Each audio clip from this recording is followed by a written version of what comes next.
হবে তোমার দিন দুনিয়া ত্রিভুবন আলো মদিনাকে বন্ধু যদি বেসেছো ভালো মদিনাকে বন্ধু যদি বেসেছো ভালো হবে তোমার দিন দুনিয়া ত্রিভুবন আলো হবে তোমার দিন দুনিয়া ত্রিভুবন আলো মদিনাকে বন্ধু যদি বেসেছো ভালো أما بعد فأعوذ بالله من الشيطان الرجيم بسم الله الرحمن الرحيم يا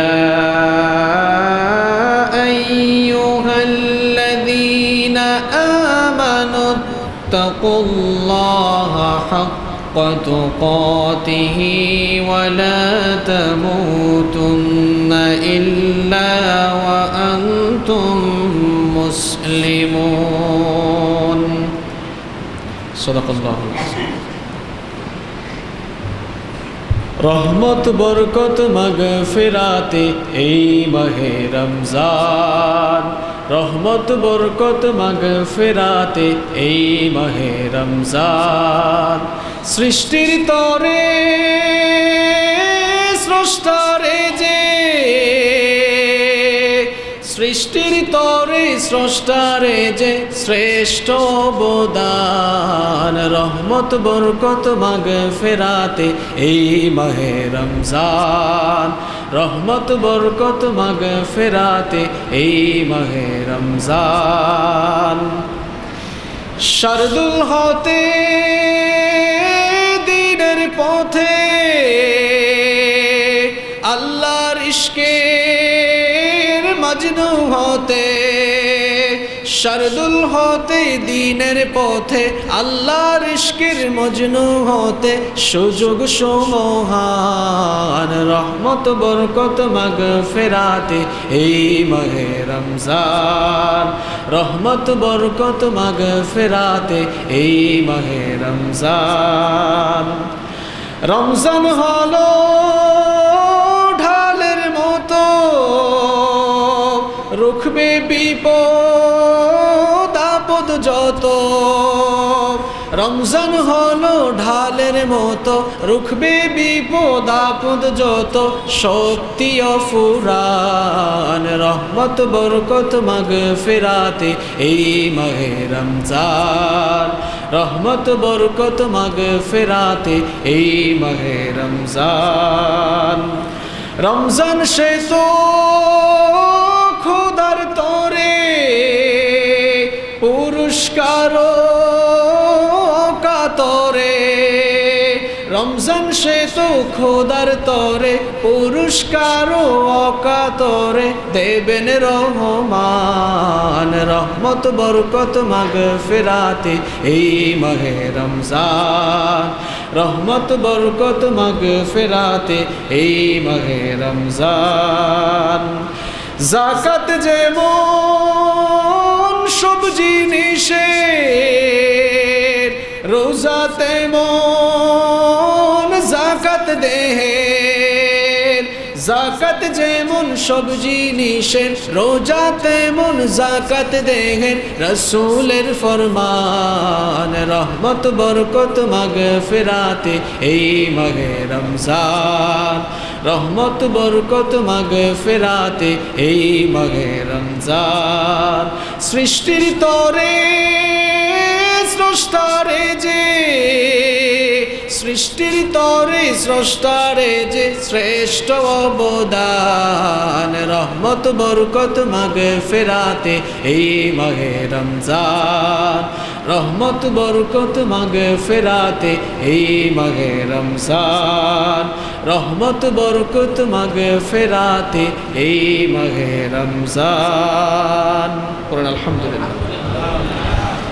সর্বপ্রথম আল্লাহ সুবহানাহু ওয়া তাআলার দরবারে শুকরিয়া আদায় করছি যিনি আমাদেরকে সাইয়্যিদুল আইয়াম সপ্তাহের শ্রেষ্ঠ দিন জুমার দিনে সবার আগে মসজিদে সমবেত হয়ে আলোচনায় শামিল হওয়ার জন্য তৌফিক এনায়েত করেছেন, সুযোগ দান করেছেন।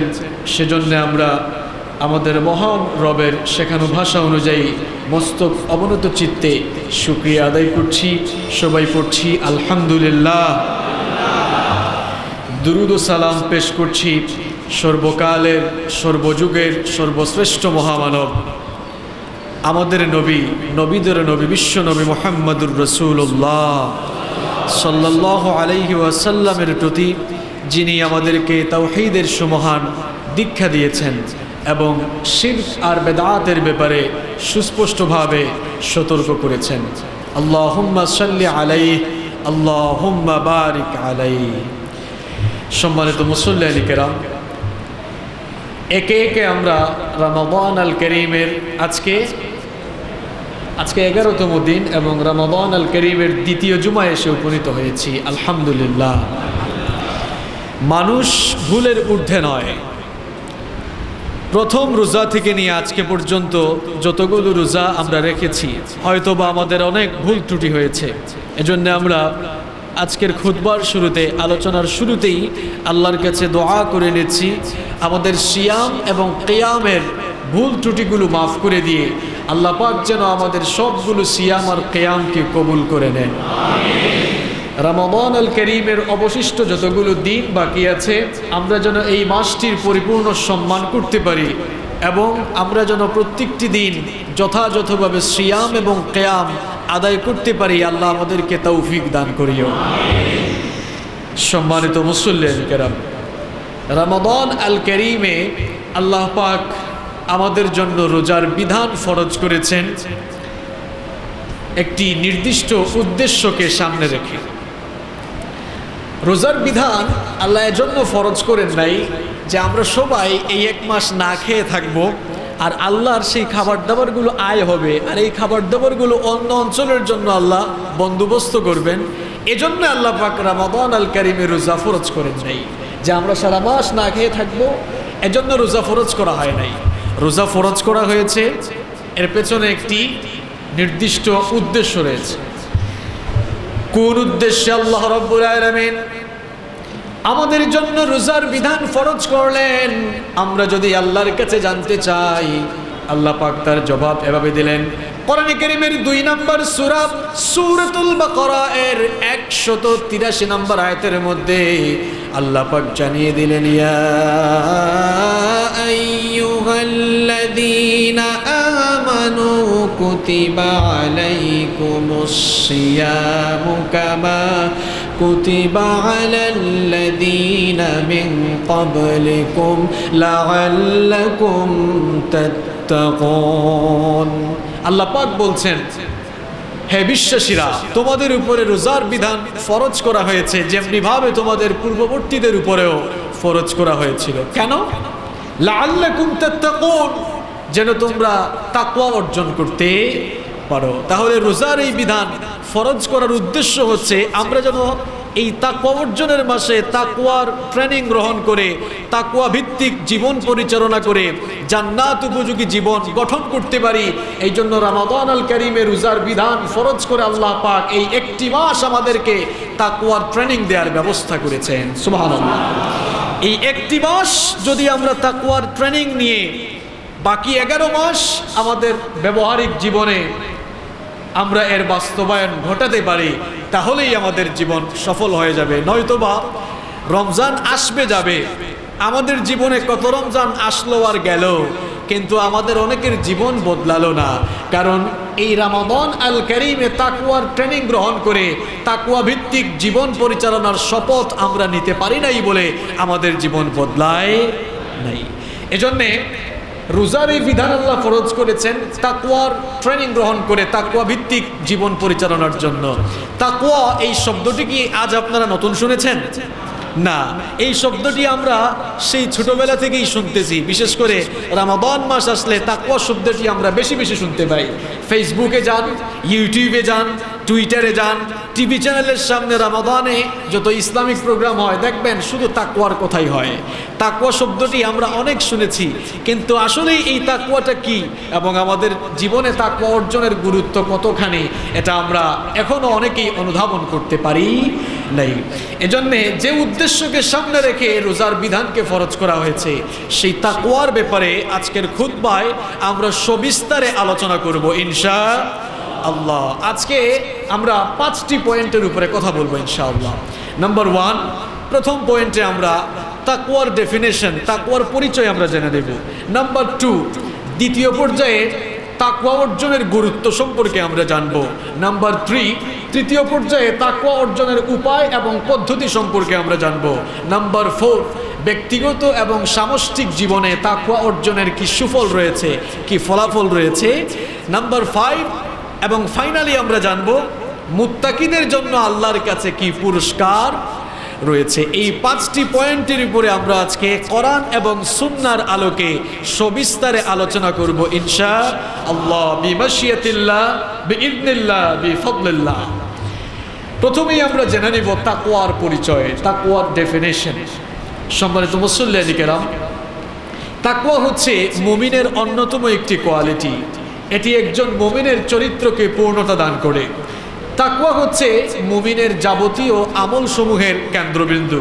কেননা ইবাদত বা আমল কবুল হওয়ার জন্য পূর্বশর্ত হচ্ছে তাকওয়া। তাকওয়াবিহীন কোনো আমল আল্লাহর কাছে কবুল হয় না।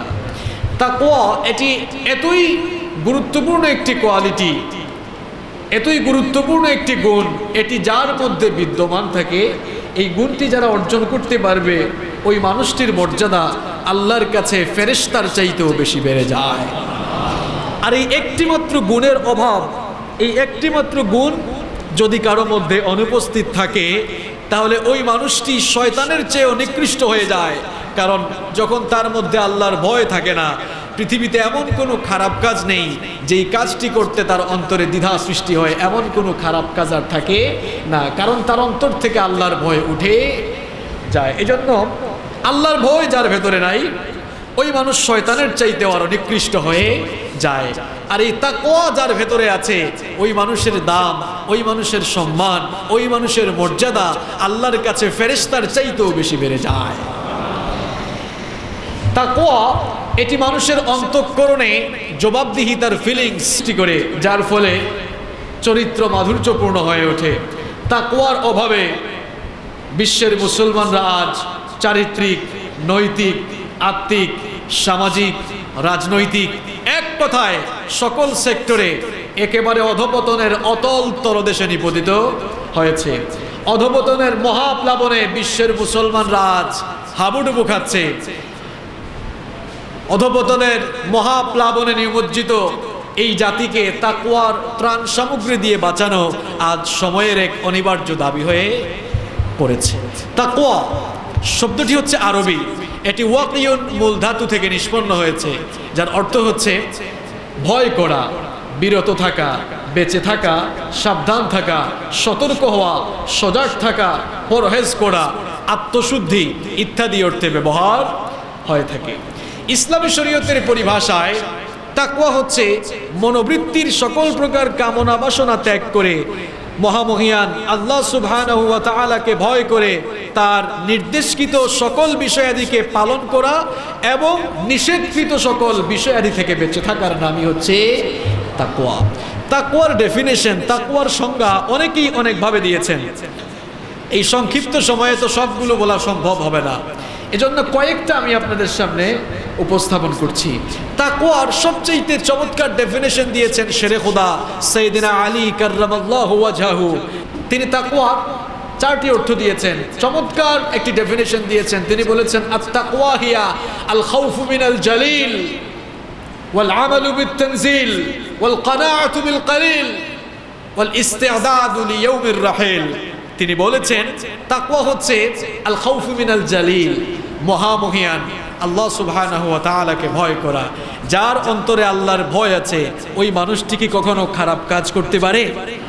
তাকওয়া হচ্ছে মহামহিয়ান আল্লাহকে ভয় করা। তিনি তাকওয়ার 2 নম্বর অর্থ দিয়েছেন ওয়াল আমালু বিত-তানজিল, নাজিলকৃত বিষয় অর্থাৎ কোরআন অনুযায়ী আমল করা। আজ আমাদের ব্যবহারিক জীবন হয়ে গিয়েছে এমন, কোরআন এবং আমাদের ব্যবহারিক জীবন সম্পূর্ণ বিপরীতমুখী।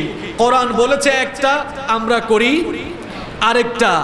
কোরআনের সাথে মুসলমানদের জীবনের কোনো মিল পাওয়া যায় না। কোরআন বলল মিথ্যা বলিও না, আমাদের মধ্যে মিথ্যুকের পরিমাণ কম না বেশি? আছে 12 কোয়ার্টার ফোন এসেছে, ভাই আপনি কোথায়? বলে আমি আন্দরকিল্লায়। এরকম আল্লাহর ওলি আছে না নাই? কথা বলেন, আছে না নাই? কোরআন বলল সুদ খাও না, সুদি বিভিন্ন মহাজন আমাদের কমিউনিটিতে বসবাস করে। কোরআন বলল ঘুষ খাও না, বড় বড় ঘুষখোর আমাদের মধ্যে আছে না নাই? পুলিশের ওসি আর এসপি হইলে তো অসুবিধা, এসপি আর ওসি হইলে তো অবস্থা খারাপ। বেতন আর কয় টাকা পায়? আমি কিছুদিন আগে, গত কয়েকদিন আমি সিলেটে ছিলাম, একজনকে দেখলাম পুলিশের চাকরি করে, বেতন আর কয় টাকা পায়? লক্ষ লক্ষ টাকা কামাচ্ছে। আপনারাই বলেন, অসৎ উপায় অবলম্বন ছাড়া, ঘুষ খাওয়া ছাড়া এত টাকা কামানো যাবে? এত টাকা কামানো যায় না। তাহলে এটি কি তাকওয়া হলো? তাকওয়া হচ্ছে নাজিলকৃত বিষয় অর্থাৎ কোরআন অনুযায়ী আমল করা। কোরআন বলল মানুষের সাথে প্রতারণা করো না, গীবত করো না, পরনিন্দা করো না, চুগলখুরি করো না, অন্যায় পাপাচার করো না। অথচ পাপাচারের সাথে আমাদের সম্পৃক্ততা। তাহলে আমাদের জীবনের সাথে কোরআনের কি আর কোনো মিল থাকলো? মিল থাকলো না। তিনি কত সুন্দর বলেছেন, তাকওয়া হচ্ছে আল আমালু বিত-তানজিল, কোরআন অনুযায়ী আমল করা। তাকওয়ার 3 নম্বর অর্থ দিয়েছেন তিনি ওয়াল কানাআতু বিল কালিল, অল্পে তুষ্ট থাকা। আমাদের সমাজে এমন কতজন মানুষ পাবেন যে তার যা আছে তা নিয়ে সে সন্তুষ্ট আছে? আমাদের অবস্থা তো হচ্ছে এমন, আমরা যতটা পেয়েছি তার চাইতে আরো বেশি চেয়েছি, যতটা পাই তার চাইতে আরো বেশি চাই। চিটং শহরে একটা ফ্ল্যাট আছে, চিন্তা করে মনে মনে আহারে আমার যদি আরেকটা ফ্ল্যাট থাকতো, তাহলে একটা ফ্ল্যাটে আছি আরেকটা ফ্ল্যাট ভাড়া দিতে পারতাম। 2টা ফ্ল্যাট আছে, চিন্তা করে আমার যদি পুরো বিল্ডিংটাই হয়ে যেত তাহলে তো ভালো হতো। চিটং শহরে 3-4টা বাড়ি করেছে। এবার তার চিন্তা আসলো ঢাকার গুলশান অথবা বনানীতে যদি আমার একটা বাড়ি থাকতো তাহলে আরো ভালো হতো। গুলশান আর বনানীতে যখন বাড়ি হয়ে যায়, এরপরেও তার মনে শান্তি নাই, বলে আহারে দেশের বাইরে যদি একটা বাড়ি থাকতো। 10 কোটি টাকার মালিক হলে পরে বলে আহারে আমার কাছে যদি 20 কোটি টাকা থাকতো। আমাদের চাহিদার কিন্তু কোনো শেষ।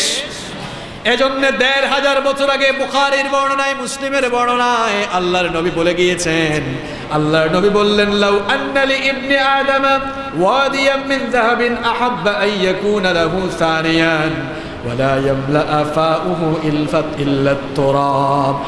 আল্লাহর নবী বলেছেন আদম সন্তানকে যদি একটা সোনা ভরা উপত্যকা দেওয়া হয়, একটা সোনা ভরা উপত্যকা পাওয়ার পরে সে মনে মনে চিন্তা করবে আহারে আমাকে যদি আরো 2টি সোনা ভরা উপত্যকা দেওয়া হতো আমার জন্য কতই না ভালো হতো।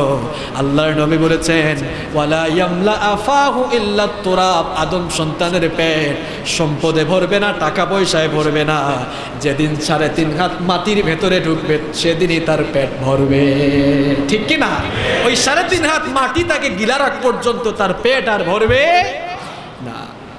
ভালো থাকতে চান তাহলে আপনি আপনার নিচের দিকে তাকান, উপরের দিকে তাকাবেন না। আপনার নরমাল একটি গাড়ি আছে বা মোটরসাইকেল আছে, রাস্তায় বের হলে চিন্তা করে দেখেছো ওনার এক্স করোলা গাড়ি আছে, জি করোলা গাড়ি আছে, আমার যদি একটা এক্স করোলা থাকতো, এক্স করোলা থাকলে সে বলে আহারে এই যে আরেকজনের প্রিমিও আছে, এলিয়ন আছে, আমার যদি একটা প্রিমিও থাকতো ভালো হতো। প্রিমিওতে চলেও তার জানে শান্তি নাই। আমার যদি একটা প্রাডো গাড়ি থাকতো, প্রাডোতে ওঠার পরে বলে আরে আমার যদি একটা BMW থাকতো। এরকম যা চাই আমাদের মন ভরে না, যাই থাকে আমরা আরো বেশি পাওয়ার চেষ্টা করি। নিচের দিকে তাকান, আপনার BMW গাড়ি আছে, BMW গাড়ি অনেকেই কেনার জন্য কত কষ্ট করছে কিন্তু আপনার অবস্থানে আসতে পারছে না। আপনার তো গাড়ি আছে, অনেকের তো রিক্সাও নাই, অনেকে পায়ে হেঁটে চলে। নিচের দিকে তাকান, আপনি শুধু চিন্তা করেন কিভাবে বাড়ি বানাবেন। অনেকের তো বাড়ি নাই, ভাড়া বাসায় থাকে, ফ্ল্যাট নিয়ে থাকে। আর আপনি ফ্ল্যাট নিয়ে থাকেন, চিন্তা করেন আমার যদি একটা ফ্ল্যাট থাকতো। একটু নিচের দিকে তাকান না। অনেক মানুষ তো ফ্ল্যাটে ঘুমায় না, রেল স্টেশনে বস্তা মুড়িয়ে ঘুমায়। নিচের দিকে তাকান, সব সময় নিচের দিকে তাকাবেন, তাহলেই আপনি যে কতটা ভালো আছেন সেটা ফিল করতে পারবেন। তাকওয়ার তিন নম্বর অর্থ দিয়েছেন তিনি, ওয়াল কানাআতু বিল কালিল, অল্পে তুষ্ট থাকা। যতটুকু আছে ততটুকুতে যদি আমরা তুষ্ট থাকি আর যদি আল্লাহর শুকরিয়া আদায় করতে পারি, তাহলে নেয়ামত আমাদের জন্য বাড়িয়ে দিবেন কে? কথা বলেন, বাড়িয়ে দিবেন কে? তাকওয়ার 3 নম্বর অর্থ দিয়েছেন তিনি, ওয়াল ইস্তিআদাদু লিয়াউমির রাহিল, মৃত্যুর জন্য প্রস্তুত থাকা। এই 4টি অর্থ তিনি দিয়েছেন। যদি মৃত্যুর স্মরণ অন্তঃকরণে সব সময় থাকে, তাহলে খারাপ কাজের চিন্তাও মাথায় আসবে না। একজন প্রখ্যাত কবি, তার নাম হচ্ছে ইবনুল মুতাজ। তিনি তার কবিতার 3টি লাইনে তাকওয়ার বড় সুন্দর ডেফিনেশন দিলেন। কবিতায় কত সুন্দর করে বললেন, খাল্লিয যুনুবা সগীরাহা ওয়া কাবীরাহা ফাহুয়া আত-তুকা, খাল্লিয যুনুবা সগীরাহা ওয়া কাবীরাহা ফাহুয়া আত-তুকা, কুন ফাওকা মাশিন ফাওকা আরদিশ শাওক ইয়াহদারু মা ইয়ারা, লা তাহকিরান্না সগীরাতান ইন্নাল জিবালা মিনাল হাসা। কবিতায় কত সুন্দর করে বললেন। ইবনুল মুতাজ একজন বিখ্যাত কবি। তিনি তার কবিতায় তাকওয়ার ডেফিনেশন 3টি লাইনে কেমনে দিলেন দেখেন। তিনি বললেন, তাকওয়া হচ্ছে পাপ ছোট হোক আর বড় হোক, ছোট বড় পাপগুলোকে ছেড়ে দাও, এটার নামই হচ্ছে তাকওয়া। সুবহানাল্লাহ। তিনি আরো বললেন যে জমিনে এমনভাবে বিচরণ করে, যেভাবে কাঁটাযুক্ত পথ চলতে গিয়ে পথিক যেমন সন্তর্পণে সাবধানতা অবলম্বন করে পথ চলে, দুনিয়ার জীবনে সাবধানতা অবলম্বন করে চলার নামই হচ্ছে তাকওয়া। আর ছোট ছোট পাপগুলোকে তুচ্ছ তাচ্ছিল্য করো না, ছোট পাপগুলোকে ছোট মনে করিও না, কারণ বিশাল বিশাল সাইজের পাহাড়গুলো কংকর থেকেই গঠিত হয়। আপনার ছোট ছোট পাপগুলো থেকে একসময় বিশাল বিশাল অনেক বড় পাহাড় সমপরিমাণ গুনাহ হয়ে যাবে। এই জন্য ছোট ছোট পাপ থেকেও আমাদেরকে বিরত থাকতে হবে, সাবধান থাকতে হবে। আল্লাহ আমাদেরকে তৌফিক দিন, বলি আমিন। তাকওয়ার আরো চমৎকার ডেফিনেশন দিয়েছেন উবাই বিন কাব রাদিয়াল্লাহু আনহু। সাইয়েদনা ওমর ইবনুল খাত্তাব রাদিয়াল্লাহু আনহু একবার উবাই বিন কাবকে জিজ্ঞেস করলেন, উবাই, তাকওয়ার ব্যাপারে আপনি আমাকে কিছু বলবেন নাকি? উবাই বিন কাব রাদিয়াল্লাহু আনহু তখন বললেন, ওগো আমার ভাই ওমর, আপনি কি কখনো কাঁটাযুক্ত সংকীর্ণ মেঠো পথে পথ চলেছেন নাকি? ওমর ইবনুল খাত্তাব তখন বললেন, কাঁটাযুক্ত সংকীর্ণ পথে আমি অনেকবার হেঁটেছি। উবাই বিন কাব তখন বললেন, কাঁটাযুক্ত সংকীর্ণ পথ অতিক্রম করার সময় আপনি কিভাবে পথ চলেছেন?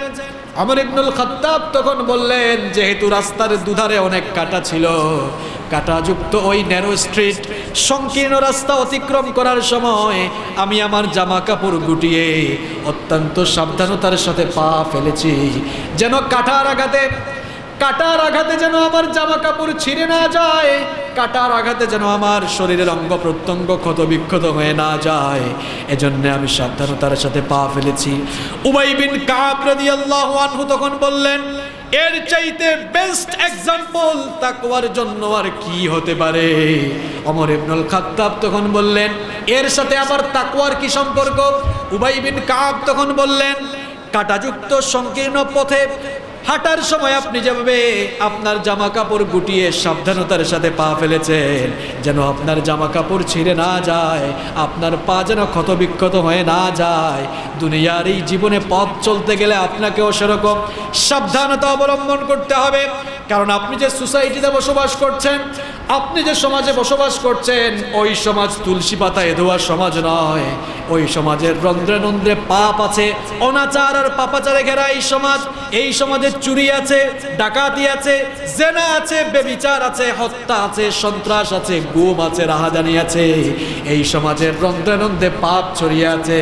একজন পথিক যেমন কাঁটাযুক্ত পথে সাবধানতার সাথে পা ফেলে, আপনিও আপনার পাপে ঘেরা এই সমাজে সাবধানতার সাথে জীবনযাপন করবেন। সাবধানতার সাথে পাপে ঘেরা এই সমাজে জীবনযাপন করার নামই হচ্ছে তাকওয়া। সুবহানাল্লাহ, এটাই হচ্ছে তাকওয়া। কাঁটাযুক্ত পথে আপনি যদি হাঁটেন, যেভাবে সাবধানতার সাথে একজন পথিক পা ফেলে, এই সমাজে পাপে ঘেরা এই সমাজের রন্ধ্রে রন্ধ্রে পাপ আছে। পাপে ঘেরা এই সমাজে আমরা যদি জান্নাত উপযোগী একটি জীবন গঠন করতে চাই, তাহলে এমন সাবধানতার সাথে এই দুনিয়ার জীবনে চলতে হবে, চতুর্দিকে পাপ থাকবে কিন্তু কোনো পাপ আপনাকে স্পর্শ করতে পারবে না। এটার নামই হচ্ছে তাকওয়া। সুবহানাল্লাহ। একজন গবেষক তিনি তাকওয়ার অত্যন্ত সুন্দর একটি ডেফিনেশন দিয়েছেন। তিনি বলেছেন, তাকওয়া হচ্ছে পুণ্যের কাজ, সওয়াবের কাজ যতই ছোট হোক সেটি আমল করা, আর পাপের কাজ তা যতই ছোট হোক সেটিকে অ্যাভয়েড করা, বর্জন করা। আরেকজন গবেষক তিনি বলেছেন যে তাকওয়া হচ্ছে মহামহিয়ান আল্লাহ সুবহানাহু ওয়া তাআলাকে প্রকাশ্যে এবং গোপনে ভয় করা। প্রকাশ্যে আমরা যা করি দুনিয়ার মানুষও দেখে, আল্লাহ পাকও সেগুলো দেখেন। গোপনে গোপনে যে কাজগুলো করি দুনিয়ার কি কোনো মানুষ দেখে? কেউ দেখে না। তাই বলে কি আল্লাহ দেখেন না? আল্লাহকে দেখেন না? প্রচন্ড কুয়াশা পড়েছে, প্রচন্ড কুয়াশা, 10 হাত দূরে কোনো মানুষ দেখা যায় না। এখন যদি আপনি এখানে কোনো পাপের কাজ করে ফেলেন, তাহলে এই প্রচন্ড কুয়াশার কারণে আল্লাহ সেটা দেখতে পাবেন না। নাউযু বিল্লাহি মিন যালিক। ব্যাপারটা কি এরকম নাকি? আল্লাহ পাককে ফাঁকি দেওয়া সম্ভব নয়। তাহলে তাকওয়ার পরিচয় আমরা জেনে নিলাম। দ্বিতীয় পর্যায়ে আমরা তাকওয়ার গুরুত্ব সম্পর্কে জেনে নেব। তাকওয়া হচ্ছে সফলতা এবং জান্নাত লাভ করার অন্যতম একটি মাধ্যম। এজন্য আল্লাহ রাব্বুল আলামিন কোরআনে কারীমের 5 নম্বর সূরা সূরাতুল মাঈদা এর 35 নম্বর আয়াতের মধ্যে বললেন, ইয়া আইয়ুহাল্লাযীনা আমানু তাকুল্লাহা ওয়াবতাগু ইলাইহিল ওয়াসিলাতা ওয়াজাহিদু ফি সাবিলিহি লাআল্লাকুম তুফলিহুন। আল্লাহ রাব্বুল আলামিন বললেন, হে বিশ্বাসীরা, তোমরা যারা ঈমান এনেছো, তোমরা তাকওয়ার নীতি অবলম্বন করো, আল্লাহকে ভয় করো, আর আল্লাহ পাকের নৈকট্য হাসিলের উপায় অনুসন্ধান করো, আর আল্লাহর রাস্তায় জিহাদ করো। এই 3টি কাজ যদি করতে পারো, লাআল্লাকুম তুফলিহুন, তবেই তোমরা সফলতা লাভ করতে পারবে। 1 নম্বর হচ্ছে তাকওয়া। তাকওয়ার নীতি অবলম্বন করতে হবে, তাকওয়া অর্জন করতে হবে। তাকওয়া হচ্ছে এমন একটি কোয়ালিটি, এমন একটি গুণ, কিয়ামতের দিন এই তাকওয়া যারা অর্জন করবে, বেশিরভাগ মানুষ এই তাকওয়া নামক গুণ অর্জন করার কারণে জান্নাতে প্রবেশ করবে। সুবহানাল্লাহ। তিরমিজি শরীফের বর্ণনায় হাদিস বর্ণিত হয়েছে, عن أبي هريرة رضي الله عنه قال سئل رسول الله صلى الله عليه وسلم سيد المحدثين أبو هريرة হাদিসটি বর্ণনা করেছেন। তিনি আল্লাহর নবীর কাছে জানতে চাইলেন, আল্লাহর নবীকে প্রশ্ন করলেন, ওগো আল্লাহর নবী, মা আকতারু মা ইউদখিলুন নাসান নার, কোন আমলের কারণে মানুষ বেশি জাহান্নামে যাবে? আল্লাহর নবী বললেন, ক্বালা আল আজওয়াফান, 2টি ছিদ্রের কারণে মানুষ বেশি জাহান্নামে যাবে। বিশ্বনবী বললেন, কোন 2টি ছিদ্র? তোমরা শোনো শোনো। 1 নম্বর হচ্ছে আল ফাম, অর্থাৎ মুখ, আর 2 নম্বর হচ্ছে ওয়াল ফারাজ, অর্থাৎ লজ্জাস্থান। মুখ আর লজ্জাস্থানকে যারা লাগামহীন করে দিবে, মুখ আর লজ্জাস্থানের যারা হেফাজত করতে পারবে না, তারাই সবচেয়ে বেশি জাহান্নামে যাবে। নাউযু বিল্লাহি মিন যালিক। এই মুখ আর লজ্জাস্থান, এই 2টি জিনিসকে যারা কন্ট্রোল করতে পারবে না, এরাই সবচেয়ে বেশি জাহান্নামে যাবে। এই মুখকে আমরা হেফাজতে রাখি না। এই রমজান মাসেও মুখ দিয়ে কত মানুষকে আঘাত করি, মুখ দিয়ে মিথ্যা বলি, এরকম এই ধরনের মানুষ আছে না ভাই? বিশ্বনবী বলেছেন, লাইসা সিয়ামু মিনাল আকলি ওয়াশ শুরব, শুধুমাত্র পানাহার বর্জন করার নামই রোজা নয়। ইন্নামাস সিয়ামু মিনাল লাগওয়ি ওয়ার রাফাস, সিয়াম হচ্ছে, রোজা হচ্ছে সকল অশ্লীল, অনর্থক, অর্থহীন, ভিত্তিহীন, অপ্রয়োজনীয় সকল কাজ থেকে বিরত থাকা।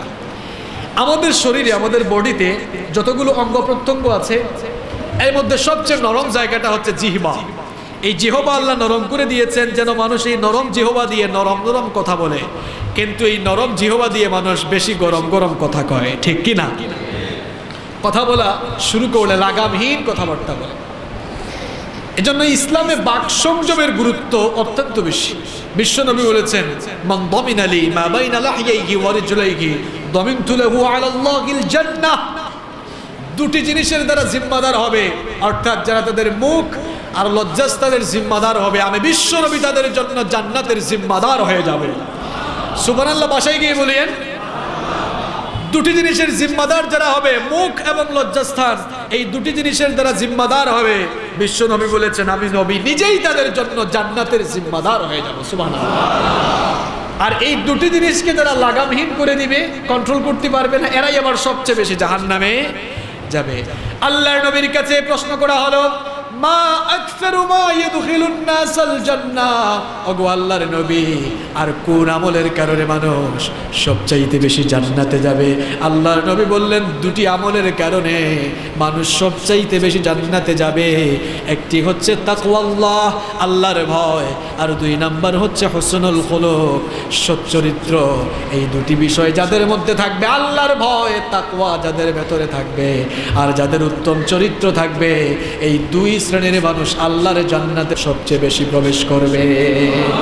এজন্য এই তাকওয়া অর্জন করার দরকার আছে না নাই? আল্লাহর এই জমিনে তাকওয়াবান লোকেরা কতটুকু গুরুত্বপূর্ণ দেখেন।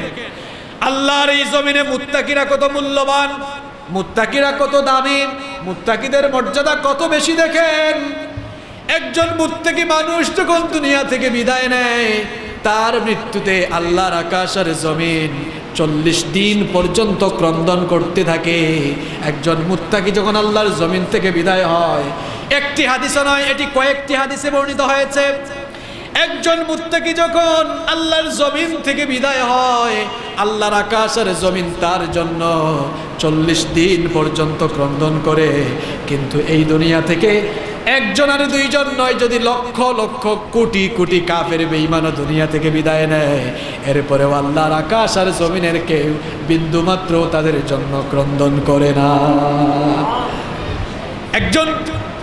একজন মুত্তাকি আল্লাহর কাছে কত মূল্যবান দেখেন। একজন মুত্তাকি যখন দুনিয়া থেকে বিদায় নেয়, তার মৃত্যুতে আল্লাহর আকাশ আর জমিন 40 দিন পর্যন্ত ক্রন্দন করে। আর এই দুনিয়া থেকে যদি লক্ষ লক্ষ কোটি কোটি কাফের বেঈমানের মৃত্যু হয়, আল্লাহর আকাশ জমিনের কেউ তাদের জন্য আফসোস করে না, বিন্দুমাত্র ক্রন্দন করে না। কোরআনে কারীমের 44 নম্বর সূরা সূরাতুদ দুখানের 29 নম্বর আয়াতের মধ্যে আল্লাহ পাক বললেন, فما بكت عليهم السماء والأرض وما كانوا منظرين। এদের জন্য আল্লাহর আকাশ আর জমিনের কেউ কান্না করে না। আবার এদের মধ্যে কারো কারো মৃত্যু এমন হয়, এত জিল্লতি আর বেইজ্জতির সাথে হয়, এদের কাউকে আল্লাহ পাক পানিতে চুবিয়ে মেরেছেন। ফেরাউনের মতো স্বৈরাচার আর জালেমকে আল্লাহ পাক পানিতে চুবিয়ে মেরেছেন। কাউকে আল্লাহ পাক আবার ল্যাংড়া মশা দিয়ে দুনিয়া থেকে বিদায় করেছেন।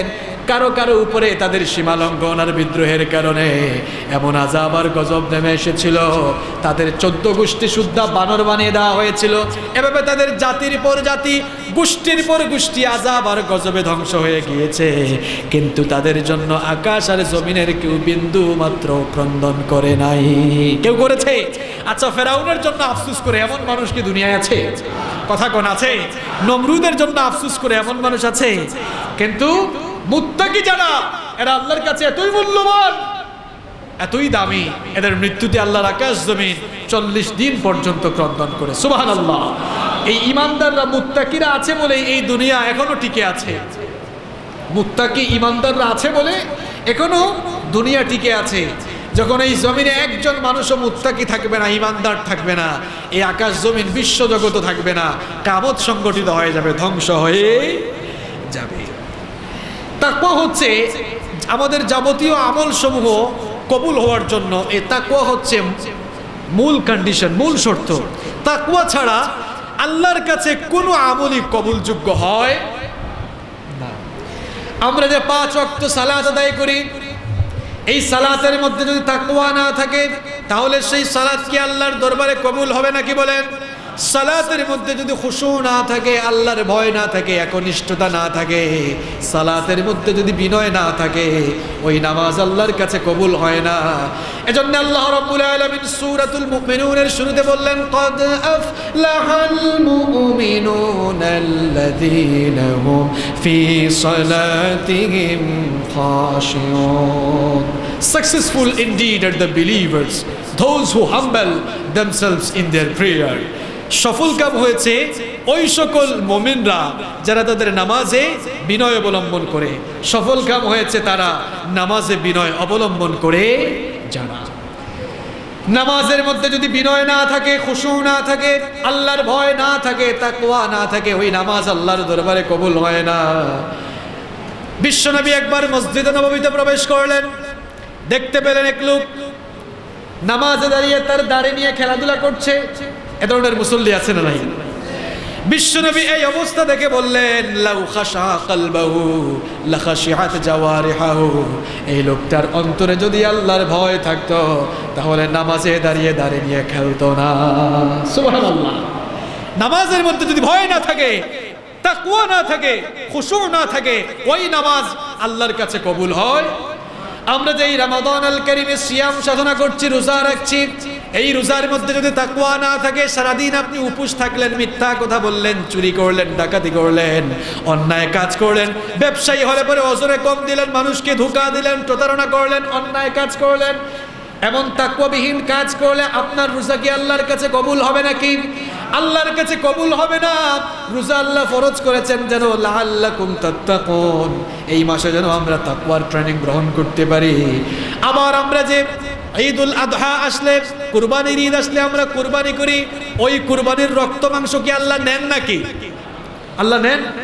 আমরা যে কুরবানি করি, ওই কুরবানির পশুর রক্ত মাংস কি আল্লাহর কাছে পৌঁছায়? ওই কুরবানির রক্ত আর মাংস কোনটাই আল্লাহর কাছে পৌঁছায় না। কোরআনে কারীমে আল্লাহ পাক বললেন, লা ইয়ানালাল্লাহা লুহুমুহা ওয়ালা দিমাউহা ওয়ালাকিন ইয়ানালুহুত তাকওয়া মিনকুম। তোমাদের কুরবানির পশুর রক্ত মাংস কোনটাই আল্লাহর কাছে পৌঁছায় না, বরং কোন ফিলিংস নিয়ে তোমরা কুরবানি করো, তোমাদের অন্তরে কি আল্লাহর ভয় আছে নাকি?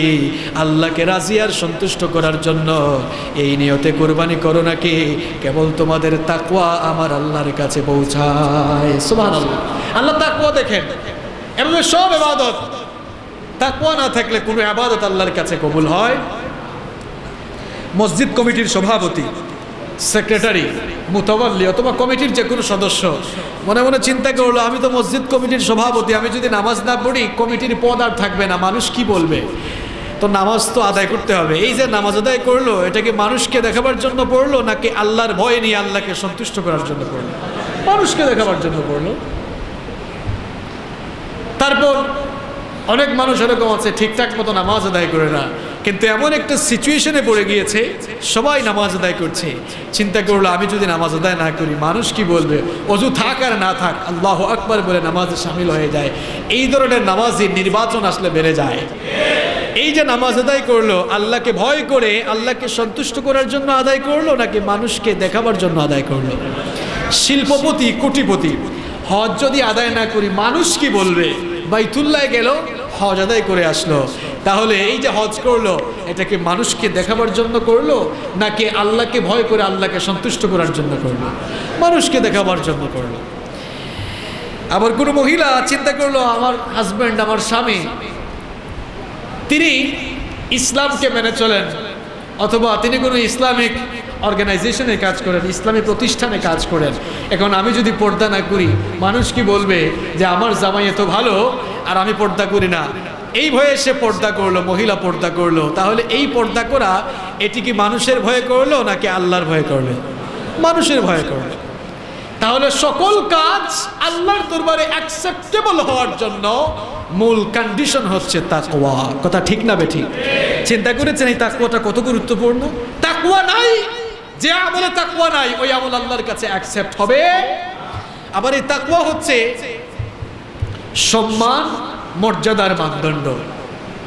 আমরা মনে করি আমাদের সোসাইটিতে, আমাদের কমিউনিটিতে যাদের সবচেয়ে বেশি টাকা পয়সা আছে, যারা সবচাইতে বেশি ধনবান, তারাই মনে হয় সবচেয়ে বেশি মূল্যবান, সবচেয়ে বেশি নামি দামি মানুষ। কিন্তু আল্লাহর কাছে টাকা পয়সা, প্রভাব প্রতিপত্তি, ক্ষমতা, এগুলো দিয়ে মানুষের সম্মান, মান মর্যাদা নির্ণীত হয় না। কোরআনে কারীমের 49 নম্বর সূরা সূরাতুল হুজুরাতের 13 নম্বর আয়াতে আল্লাহ পাকের জন্যই বললেন, ইয়া আইয়ুহান নাসু ইন্না خلقناكم من ذكر وأنثى وجعلناكم شعوبا وقبائل لتعارفوا إن أكرمكم عند الله أتقاكم إن الله عليم خبير।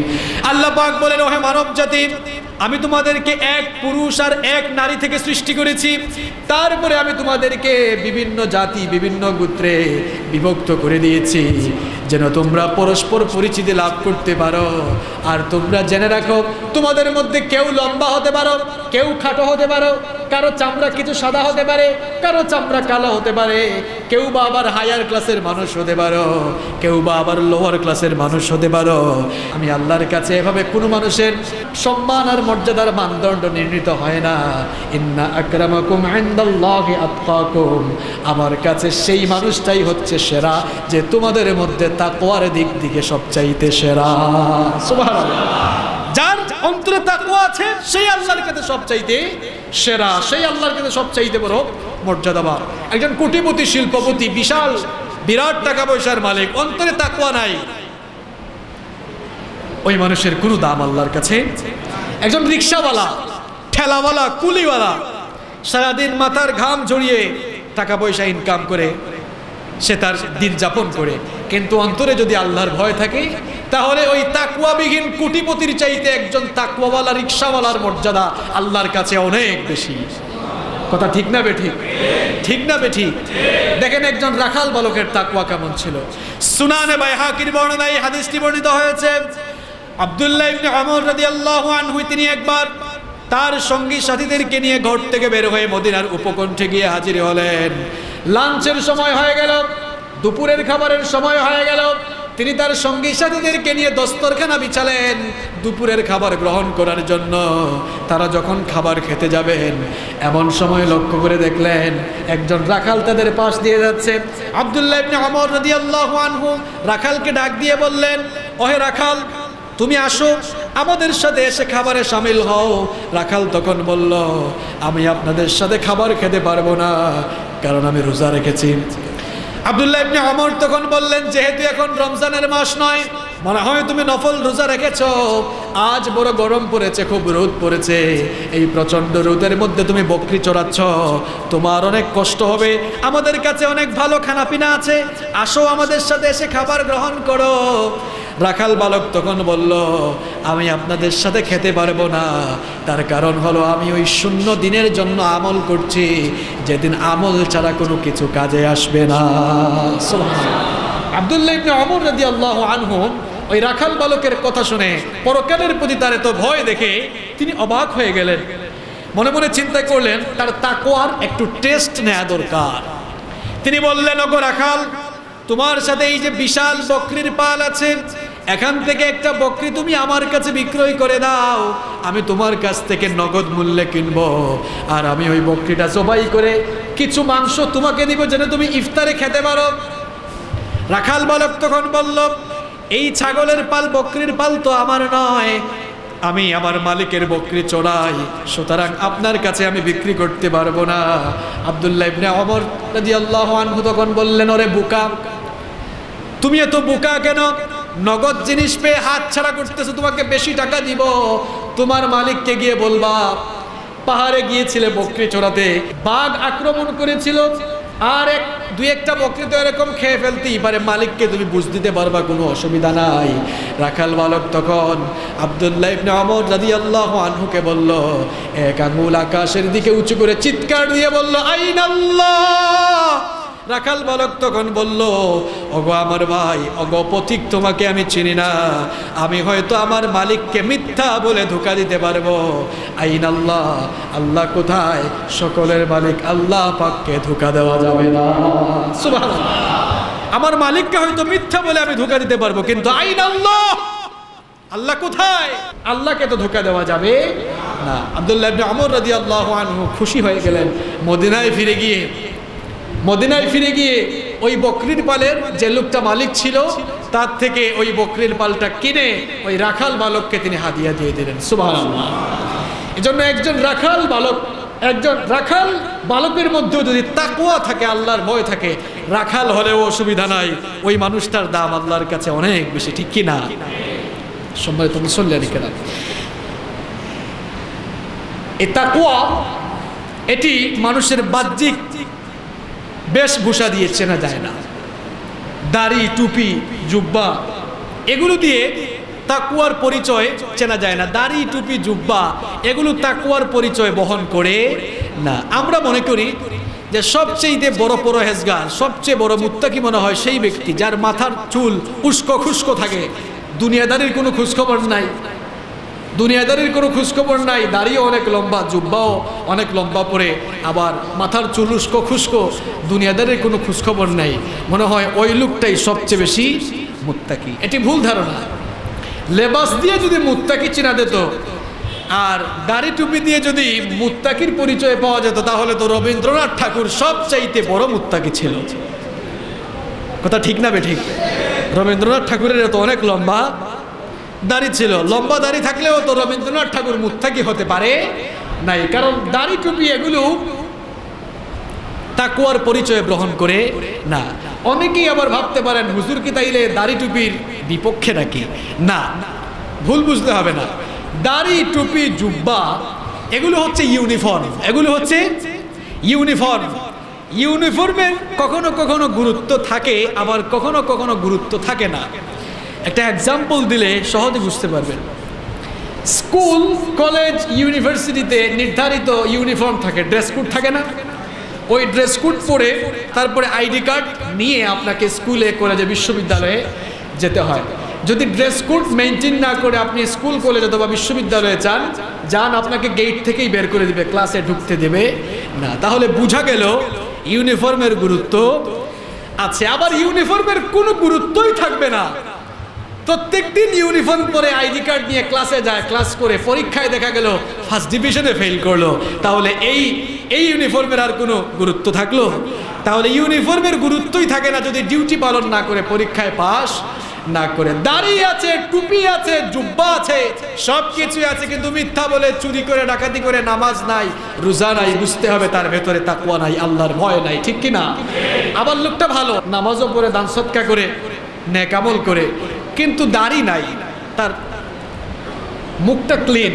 এরকম অনেক মানুষ আছে না, মুখটা ক্লিন, দাড়ি রাখে না, তারপরে টুপি পরে না, বা আল্লাহ রাসূলের সুন্নাহগুলো মেনটেন করে না, এমনটাও হওয়া যাবে না। দুটির কম্বিনেশন থাকতে হবে। আমাদের অনেকের মুখে দাড়ি নাই, এটি দেখলে আমারও অনেক সময় অবাক লাগে। এজন্যই কষ্ট নিয়েন না আপনারা। মহিলার মুখেও দাড়ি নাই, আপনার মুখেও দাড়ি নাই, তো পুরুষ আর মহিলার মধ্যে পার্থক্য থাকলো কোথায়? দাড়ি তো হচ্ছে পুরুষত্বের লক্ষণ, এই দাড়ি আপনারা কামাবেন না। দাড়ি অন্ততপক্ষে এক মুষ্টি অথবা লম্বা করে রাখতে না পারলেও আমি আপনাদেরকে উৎসাহিত করছি, ভাই আল্লাহর ওয়াস্তে দাড়িটা কামাবেন না, কিছুটা হইলেও দাড়ি আপনি রাখেন, কারণ দাড়ি হচ্ছে সকল নবীদের সুন্নাহ। সুবহানাল্লাহ পড়বেন না? শুধু আমাদের নবীর সুন্নাহ নয়, পৃথিবীর সকল নবীদের সুন্নাহ, সকল নবীদের দাড়ি ছিল। অনেক যুবক আর তরুণ ভাইরা দাড়ি রাখে না, এই চিন্তায় না জানি ভালো মেয়ে যদি আবার না পাই, স্মার্ট মেয়ে যদি আবার নসিবে না থাকে। আচ্ছা, দাড়ি তো আমাদেরও আছে, তাই বলে কি আমরা আনস্মার্ট? আজ পর্যন্ত দাড়িওয়ালা কোনো মানুষকে কেউ আনস্মার্ট বলেছে আমি অন্তত এই কথা শুনি নাই। আপনারা শুনেছেন? বরং দাড়ি রাখলেই মানুষকে বেশি স্মার্ট লাগে, ঠিক কি না? অসুবিধা নাই, এই ভয়ে পাওয়ার কোনো কারণ নাই, কারণ এখনকার যুগের মেয়েরা, বেশিরভাগ মেয়েরাই দাড়িওয়ালা ছেলেকে পছন্দ করে, ঠিক কি না? যাদের মুখে দাড়ি নাই, আল্লাহ পাক তাদেরকে দাড়ি রাখার তৌফিক দাও। শেভ করবেন না, ক্লিন শেভটা করবেন না, এটি ঠিক নয়, এটি একেবারেই মারাত্মক একটি কাজ, অন্যায় একটি কাজ। আপনি দাড়ি যদি লম্বা করে রাখতে নাও পারেন, আল্লাহর ওয়াস্তে ক্লিন শেভ করবেন না। আল্লাহ আমাদেরকে সঠিক সমঝ দান করুন, বলি আমিন। তাকওয়া হচ্ছে মুমিন জীবনের সর্বোত্তম পাথেয় বা সম্বল। পথ চলতে গেলে যেমন পাথেয়র দরকার হয়, দুনিয়ার জীবনে পথ চলে জান্নাত লাভ করতে হলে দুনিয়ার জীবনে তাকওয়ার পাথেয় অর্জন করতে হবে। এজন্য কোরআন কারীমের 2 নম্বর সূরা সূরাতুল বাকারা এর 197 নম্বর আয়াতের মধ্যে আল্লাহ পাক সুন্দর করে বললেন, ওয়া তাযাওয়াদু ফা ইন্না খায়রাজ যাদিত তাকওয়া ওয়াত্তাকুনি ইয়া উলিল আলবাব। আল্লাহ পাক বললেন তোমরা পাথেয় সংগ্রহ করো, আর জেনে রাখো সর্বোত্তম পাথেয় হচ্ছে তাকওয়ার পাথেয়। সুবহানাল্লাহ। একজন মানুষের অন্তরে যদি তাকওয়া থাকে, আল্লাহর ভয় থাকে, ওই মানুষ কখনো খারাপ কাজ করতে পারে না। দুজন ইমানের দাবিদার লোক, ফজরের আজানের পরে একজনের ঘুম ভাঙলো, একজন মসজিদে এসে নামাজ পড়লো আর আরেকজন ঘুমিয়ে থাকলো, তাহলে দুইজনের ইমান কি সমান? যেই লোকটা আজানের পরে মসজিদে এসে নামাজ আদায় করলো, বুঝতে হবে তার অন্তরে আল্লাহর ভয় আছে, আর যে নামাজে শামিল হলো না, ওই ইমানের দাবিদার লোকটার ভেতরে আল্লাহর ভয় নাই। ঠিক কিনা? শপিং মলে গিয়েছেন 2 বন্ধু মিলে, যাওয়ার পরে সুন্দরী রূপসী যুবতী মেয়ে আপনার চোখের সামনে পড়েছে। এক বন্ধু তার চোখ দিয়ে ওই মেয়েটার রূপ অবগাহন করতে লাগলো, আর আরেক বন্ধু একবার তাকিয়ে আল্লাহর ভয়ে আর তাকালো না। দুজনের ইমান কি সমান? কথা কন, দুজনের ইমান কি সমান? যেই ব্যক্তি একবার তাকিয়ে আর তাকালোই না, অথবা তাকালোই না, বুঝতে হবে তার অন্তরে আল্লাহর ভয় রয়েছে। আর যে ব্যক্তি বারবার তাকিয়ে তার রূপকে অবগাহন করছে, বুঝতে হবে শয়তান তার অন্তরে বাসা বেঁধেছে, আর আল্লাহর ভয় তার অন্তর থেকে একেবারে উঠে গিয়েছে। ঠিক কিনা? যেন তাকওয়ার পাথেও সংগ্রহ করতে হবে। তাকওয়ার পাথেও সংগ্রহ করতে না পারলে জীবনটা বৃথা হয়ে যাবে। তাকওয়া হচ্ছে সত্যিকার মুসলমানের পরিচয়। এই তাকওয়া ছাড়া একজন মুসলমান কখনো সত্যিকার ঈমানদার হতে পারে না, মুসলমান হতে পারে না। এজন্য আল্লাহ রাব্বুল আলামিন কোরআন কারীমের 3 নম্বর সূরা আলে ইমরানের 102 নম্বর আয়াতের মধ্যে বললেন, ইয়া আইয়ুহাল্লাযীনা আমানুত্তাকুল্লাহা হাক্কা তুকাতিহি ওয়া লা তামুতুন্না ইল্লা ওয়া আনতুম মুসলিমুন। আল্লাহ পাক বললেন, হ্যাঁ ওই সব লোকেরা, তোমরা যারা ঈমান এনেছো, আল্লাহকে ভয় করার মতো ভয় করো, ওয়া লা তামুতুন্না ইল্লা ওয়া আনতুম মুসলিমুন, আর মুসলমান না হয়ে মরে যেও না। তাকওয়া অর্জন করো, আল্লাহকে ভয় করো, ভয় করার মতো ভয় করো। এখন আমরা 2 নম্বর পয়েন্টে প্রবেশ করব। তাকওয়া আমরা তাহলে কিভাবে অর্জন করব? তাকওয়া অর্জনের পদ্ধতি কি, উপায়গুলো কি? আমি আমার ক্ষুদ্র গবেষণায় তাকওয়া অর্জনের 5টি উপায় বের করেছি। ইনশাআল্লাহ যদি আমরা এই 5টি পদ্ধতি অ্যাপ্লাই করতে পারি, তাহলে তাকওয়া নামক কোয়ালিটি আমরা অর্জন করতে পারবো ইনশাআল্লাহ। 1 নম্বর হচ্ছে গোপনে এবং প্রকাশ্যে ভয় করতে হবে। কাকে? গোপনে এবং প্রকাশ্যে আল্লাহ পাককে ভয় করতে হবে। এমন ভাবে আল্লাহকে ভয় করতে হবে, ফিস সিররি ওয়াল আলানিয়া, গোপনে এবং প্রকাশ্যে আল্লাহকে আপনি ভয় করবেন। এই ভয়টা কেমন ভাবে তৈরি হবে? ডায়মন্ড টাচ ক্লাবের সামনে একটি বাঘ হাঁটাচলা করছে, বিচরণ করছে। বিশ্বস্ত সূত্রে আপনি এই খবরটি জানলেন। বিশ্বস্ত সূত্রে এই খবরটি জানার পরে বলেন তো, কোনো মানুষ কি আর ডায়মন্ড টাচ ক্লাবের সামনে রাস্তা দিয়ে সে কি গিয়ে হাঁটবে? কেন হাঁটবে না? বিশ্বস্ত সূত্রে খবর জেনেছে ওখানে একটি বাঘ বিচরণ করছে। আল্লাহর ভয় অন্তরে কখন আসবে? যখন অন্তরে এই ভয় থাকবে, আমি যাই করছি না কেন সব দেখছেন কে, সব শুনছেন কে? ইন্নাল্লাহা কানা সামিআন বাসীরা, তিনি সর্বশ্রোতা সর্বজ্ঞ, তিনি সব শুনেন, সব তিনি দেখেন। আমরাও তো শুনি, আমরাও দেখি, আল্লাহ পাকও দেখেন, আল্লাহ পাকও শুনেন।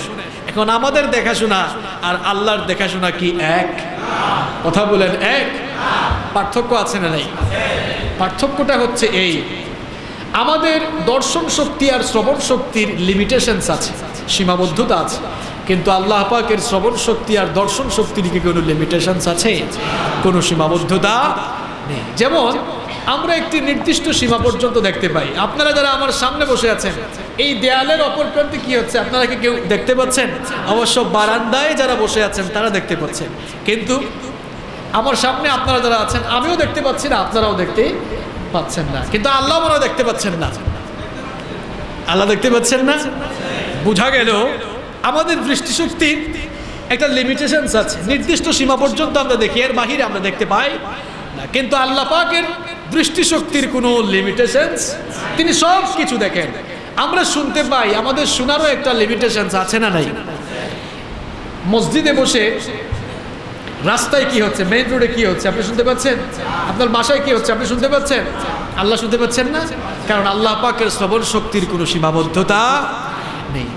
আল্লাহ পাকের শ্রবণ শক্তি আর দর্শন শক্তির ক্ষমতা হলো এমন, আল্লাহ পাকের শ্রবণ শক্তি আর দর্শন শক্তির ক্ষমতা হলো এমন, মহাসমুদ্রের অতল তলদেশে শৈবালের সাথে লাগানো ছোট্ট একটা প্রাণীও যদি মহাসমুদ্রের অতল তলদেশ থেকে ক্ষুধার যন্ত্রণায় চিৎকার দেয়, নবমণ্ডল আর ভূমণ্ডলের কেউ ওই প্রাণের চিৎকার না শুনলেও আরশের মালিক আল্লাহ তার ফরিয়াদ শুনতে পান।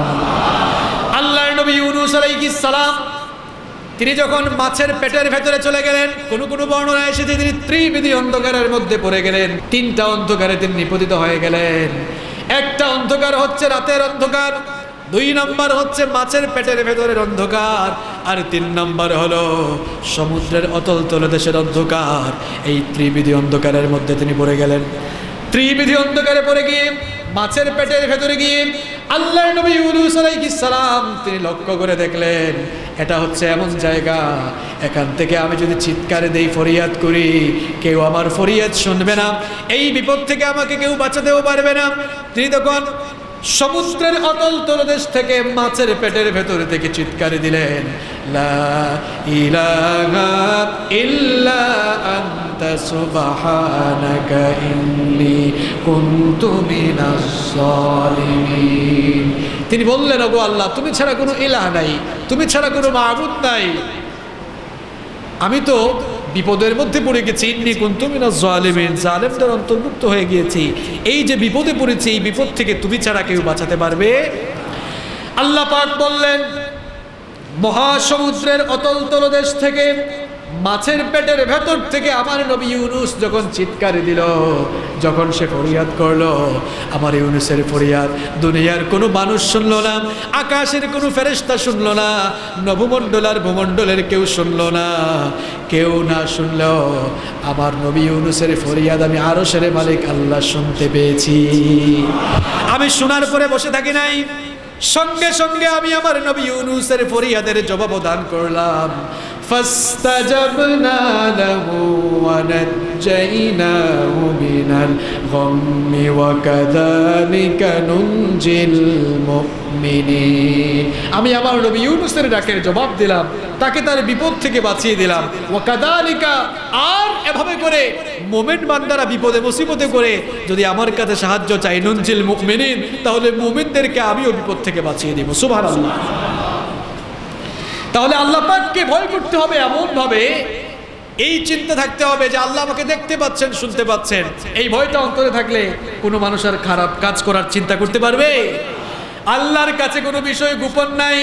কোরআন কারীমের 6 নম্বর সূরা সূরাতুল আনআমের 59 নম্বর আয়াতের মধ্যে আল্লাহ পাক বললেন, ওয়া ইনদাহু মাফাতিহুল গায়বি লা ইয়ালামুহা ইল্লা হু ওয়া ইয়ালামু মা ফিল বাররি ওয়াল বাহরি ওয়া মা তাসকুতু মিন ওয়ারাকাতিন ইল্লা ইয়ালামুহা। আল্লাহ পাক বললেন, অদৃশ্যের চাবিকাঠি আমি আল্লাহর হাতের মুঠায়, অদৃশ্যের খবর আমি আল্লাহ ছাড়া কেউ জানে না। স্থলভাগ আর জলভাগে যা কিছু সংগঠিত হয় সব কিছুর ব্যাপারে আল্লাহ পাক অবগত। শুধু তাই নয়, এই পৃথিবীর কোনো দেশের কোনো প্রান্ত থেকে যদি কোনো গাছের কোনো একটি পাতাও ঝরে যায়, তাহলে কোন দেশের কোন প্রান্তের কোন গাছের কোন পাতা ছেড়েছে তার খবরও আমার আল্লাহর কাছে রয়েছে। তাহলে যে আল্লাহর কাছে গাছের পাতা পড়ার খবরও আছে, সে আল্লাহর কাছে আমাদের কোনো বিষয় কি গোপন আছে? তাকওয়া অর্জন করবেন কিভাবে? পদ্ধতিটা, তাকওয়া অর্জনের পদ্ধতিটা কিরকম হবে? এক নম্বর হচ্ছে অন্তরে এই ভয় থাকতে হবে, আমি যাই করছি সব দেখতে পাচ্ছেন শুনতে পাচ্ছেন কে? সব দেখছেন কে? এই ভয়টা অন্তরে থাকলে আপনারাই বলেন কোনো মানুষ খারাপ কাজ করার চিন্তা মাথায় আনতে পারে? কিন্তু এই ভয়টা আমাদের মধ্যে নাই। আল্লাহ পাক যে আমাদেরকে দেখতে পাচ্ছেন শুনতে পাচ্ছেন, আল্লাহ আমাদেরকে দেখছেন, এই ভয়টা আমাদের অনেকের অন্তরের ভেতরে নাই। তাকওয়া অর্জনের দ্বিতীয় পদ্ধতি হচ্ছে পরকালীন ভয় বেশি বেশি থাকা। পরকালীন ভয়টা বেশি বেশি থাকা। এক নম্বর যে পয়েন্ট ছিল সেখানে একটি ঘটনা আমি আপনাদেরকে বলতে চাই, যে প্রকাশ্যে গোপনে আল্লাহ পাককে কেমনে ভয় করবেন। দেখেন, সাইয়েদনা ওমর ইবনুল খাত্তাব রাদিয়াল্লাহু আনহুর শাসন আমলে তিনি যখন প্রেসিডেন্ট আমিরুল মুমিনিন, তিনি কি বাংলাদেশের মতো ছোটখাটো দেশের প্রেসিডেন্ট ছিলেন নাকি? ওমর ইবনুল খাত্তাব অর্ধ পৃথিবী শাসন করেছে। তিনি একটি কথা বলতেন, আমার শাসন আমলে ফুরাতের তীরে যদি একটা কুকুরও না খেয়ে মারা যায়, আমি ওমরের অন্তরে ভয় হয়, না জানি আল্লাহর কাছে তার জন্য জবাবদিহি করতে হয় কিনা। সুবহানাল্লাহ, কিরকম শাসক ছিলেন! আর আমাদের দেশে কুত্তা না, কত মানুষ না খেয়ে মরে যায়, শাসকদের কোনো খবর নাই। কথা ঠিক না বেঠিক? ঠিক না বেঠিক? ওমর ইবনুল খাত্তাব এমন শাসক ছিলেন, রাতের বেলা না ঘুমিয়ে তিনি প্রজাদের খোঁজ খবর নিতেন। একদিন তাহাজ্জুদের নামাজের পরে তিনি মদিনায় বের হলেন, লক্ষ্য করে দেখলেন একটা বাড়িতে কথাবার্তা শোনা যাচ্ছে। কোনো বাড়িতে বা কারো কথাবার্তা শোনার জন্য কান আড়ি পেতে থাকা জায়েজ নয়, তবে দায়িত্বশীল ব্যক্তির জন্য সেটা জায়েজ আছে। ওমর ইবনুল খাত্তাব ঘরের ভেতরে কি কথাবার্তা হচ্ছে তা শোনার জন্য দেয়াল ঘেঁষে দাঁড়ালেন। শুনতে পেলেন একজন মহিলা তার মেয়েকে বলছে, মাগো তুমি ঘুম থেকে উঠো, আমি উটনির দুধ দোহন করে নিয়ে এসেছি, দুধ বড় কম পেয়েছি, এই দুধ বিক্রি করলে আমাদের দিন চলবে না, তুমি উঠে একটু পানি মিশিয়ে দাও যেন আমরা একটু বেশি পরিমাণ বিক্রয় করে বেশি মুনাফা নিতে পারি। মেয়ে তখন মায়ের কথা শুনে জবাব দিল, ওগো মা, আপনি কি জানেন না সাইয়েদনা আমিরুল মুমিনিন ওমর ইবনুল খাত্তাব একটি ফরমান জারি করেছেন, খাদ্যদ্রব্যের মধ্যে ভেজাল মিশ্রিত করা যাবে না, এই কাজ আমি করতে পারবো না। মা তখন মেয়েকে বলল, বুকা মেয়ে, ওমর ইবনুল খাত্তাব এই ফরমান জারি করেছে, এই আদেশ দিয়েছে, ওমর ইবনুল খাত্তাব তো এখন বাড়িতে ঘুমায়, সে কি আমাদের কাজ কারবার দেখে নাকি? কিন্তু ওমর ইবনুল খাত্তাব কোথায়? দেয়াল ঘেঁষে দাঁড়িয়ে আছেন। মা বলল, ওমর তো বাড়িতে ঘুমায়, ওমর কি আমাদের এই গোপন কাজ কারবার দেখে নাকি? মেয়ে তখন জবাব দিল, ওগো মা, সাইয়েদনা ওমর ইবনুল খাত্তাব হয়তো বাড়িতে ঘুমায়, কিন্তু সাইয়েদনা ওমর ইবনুল খাত্তাব আর আমাদের মালিক বিশ্বজাহানের প্রতিপালক আল্লাহ তো ঘুমান না, ওই আল্লাহ পাকের চক্ষুকে ফাঁকি দেওয়া যাবে না। সুবহানাল্লাহ, এর নাম হচ্ছে তাকওয়া। সব সময় অন্তরে ভয় থাকবে কার? ভয় থাকবে কার? আমাদের মধ্যে তো অনেক ব্যবসায়ীরা আছে, ব্যবসার মধ্যে ভেজাল আর ভেজাল। এখন বাজারে গেলে শান্তি পাই না, সব জায়গায় ফরমালিন আছে না নাই? কথা বলেন, আছে না নাই? আর ফরমালিন খেতে খেতে আমাদের অবস্থা হয়ে গেছে এমন, এখন ফরমালিন না খেয়ে আমরা অসুস্থ হয়ে যাই, ফরমালিন না খেলে আমরা অসুস্থ, ব্যাপারটা হয়ে গেছে ওই রকম। আমাদের মধ্যে, আপনাদের মধ্যে অনেকে আছেন না, বাজার করেন নির্দিষ্ট একটা দোকান থেকে, সব সময় বাজার করে, এরকম আছে না? তো একজন লোক সব সময় একটা দোকান থেকে বাজার করে, দোকানদার চিন্তা করলো এই লোকটা যেহেতু আমার কাছ থেকে সব সময় বাজার করে, সেহেতু আমি তাকে আজকে ফ্রেশ মাল দেব, একেবারে অরিজিনাল জিনিসটাই দিব। ওই দিন সে অরিজিনাল তেল দিল, ভালো জিনিসটাই দিল, বাজার করে নিয়ে গেল।